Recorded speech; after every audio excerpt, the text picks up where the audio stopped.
ఉచిత IVF IUI consultation, ఉచిత ultrasound scan. 49 అంటే సంతానం, 49 అంటే సంతోషం. మనతో మాట్లాడేందుకు జూనియర్ కొడాల నాని గారు ఉన్నారు. వారి మాటలోనే తెలుసుకునే ప్రయత్నం చేద్దాం. సినిమా ఎలా ఉందో సార్ చెప్పండి, మూవీ ఎలా ఉందండి? సినిమా అయితే అసలు నాకైతే సినిమాలో అసలు సీట్లో కూర్చున్నాను కానీ మొత్తం నాకు రాజశేఖర రెడ్డి గారు వాళ్ళ అబ్బాయి గారిని జగన్మోహన్ రెడ్డి గారిని చూసినట్టే ఉంది. సినిమాలో అసలు నాకు చాలా ఎమోషనల్ అయిపోతున్నా. అసలు ఆయన చేసిన అసలు నాకైతే జగన్మోహన్ రెడ్డి గారు ఆ రోజు పాదయాత్ర చేసినప్పుడు ఎలక్షన్లు అప్పుడు ఓడిపోయిన తర్వాత పాదయాత్ర చేసినప్పుడు కూడా తనతో పాటు మేము చాలాసార్లు తనతో తిరిగినప్పుడు కూడా ఆయన ఎలాగైనా గెలవాలి అనే ఆలోచనలో ఉన్న అప్పుడు ఓడిపోయారు. తర్వాత 2019లో విజయం సాధించారు. విజయం సాధించిన తర్వాత కూడా ఆయన చెప్పిన ప్రతి పథకాన్ని కూడా తను విజయవంతంగా తను నెరవేర్చారు. ఇచ్చిన మాటను తప్పను అన్న మాట ఎప్పుడైతే అన్నాడో అది కూడా ఇప్పటికీ కూడా అదే ఫాలో అవుతున్నాడు జగన్మోహన్ రెడ్డి గారు.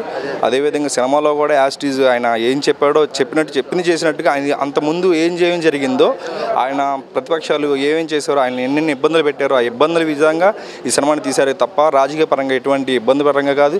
ప్రతిపక్షాలను ఏమైనా ఎంచపరిచగా కూడా ఈ విధంగా ఏమీ తీయలేదని ఈ మూవీలో తెలియపరుస్తున్నాను. జగన్ గారి క్యారెక్టర్ హీరో జీవ గారు నటించారు. ఎలా నటించారు? జీవ గారు చంపేశారన్న సినిమాలో.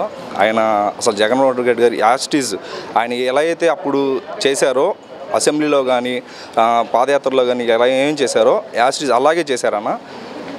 ఇంకా చెప్పాల్సి వస్తే నాకు తెలిసి నెక్స్ట్ సీఎం కూడా జగన్మోహన్ రెడ్డి గారు వస్తారని నాకు తెలుసు కన్ఫామ్గా. ఎందుకంటే ఆయన చేసిన మంచే జనాలు ఆయన గెలిపిస్తుందన్న. ఈ సినిమా ద్వారా డైరెక్టర్ ఏం చెప్పదలుచుకున్నారు? డైరెక్టర్ గారు ఏం చెప్పాలనుకున్నారు అనుకుంటే జనాలు ప్రతి జనాలకి తెలుసుకోవాలి. అంటే మనకి ఎవరు మంచి చేస్తారు, మనకు మంచి నాయకుడు కావాలని జనాలు ఎవరైనా మంచి నాయకుడు కావాలి, మనకు మంచి చేసేవాళ్ళు కావాలని కోరుకుంటారు కదా. ఈ సినిమా ద్వారా జనాలు తెలుసుకోవాలని నేను అనుకుంటున్నానన్న. జనాలు ఒకటే మనిషి ఎవరైనా సరే ఒకటే అనుకోవాలి, ఏంటంటే మనం ఒక ఆయన ద్వారా మనం మంచి పొందాం అనుకున్నా, ఒక సహాయం పొందాం, ఆ సహాయం మనం నిలబెట్టుకోవాలి. నాకు తెలిసినంతవరకు ఇదే అనుకుంటున్నాను. ప్రతిపక్ష నాయకులు అంటున్నారు ఈ సినిమాల్లో మా క్యారెక్టర్లు పెట్టి చేస్తున్నారని చెప్పేసి కూడా కొన్ని ఆరోపణలు. క్యారెక్టర్లు ఇందులో అయితే బ్యాడ్గా ఏం లేదన్న. ప్రతిపక్షాల క్యారెక్టర్లు కూడా ఏం బ్యాడ్గా ఏం లేదు. అప్పుడు ఏం జరిగిందో నిజాన్ని చూపించారని సినిమాలో, అంతేగాని ప్రతిపక్షాలు బ్యాడ్ కానీ అసలు ఏం ఇందులో సినిమా మూవీలో అయితే బ్యాడ్గా అయితే ఏం చూపించలేదు.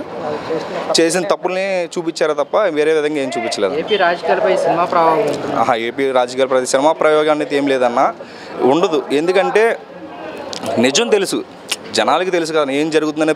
పొద్దున్న లేస్తే మనం టీవీ న్యూస్ చూస్తాం, బయట టాపిక్ చూస్తాం, అన్నీ చూస్తాం. అందులో జరిగేది చెప్పారు కానీ సినిమాలో తప్ప లేనిది ఉన్నట్టుగా అయితే సృష్టించలేదన్న. కొత్తగా ఏమీ పెట్టలేదు, జరిగిందాన్నే చూపించారు సినిమాలో. అంతేగాని కొత్తగా అయితే ఇలా ఉంది ఇలా జరిగింది అని కొత్తగా ఆయన మీద ప్రతిపక్షాల మీద కానీ లేదు వేరే వాళ్ళ మీద కానీ ఏది సృష్టించే చెప్పలేదన్న. జై జగన్మోహన్ రెడ్డి అన్న.